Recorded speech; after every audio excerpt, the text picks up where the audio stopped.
হচ্ছে নীলাচল 300 ফিট রাস্তার থেকে একটুখানি ভিতরেই।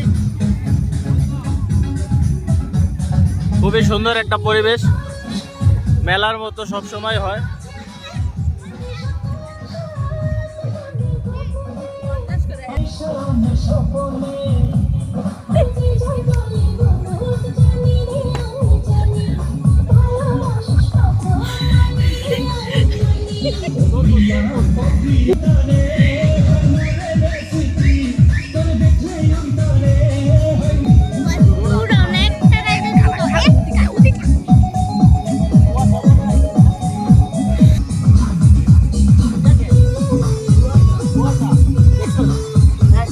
গরমের মধ্যে কুয়াশা পড়তে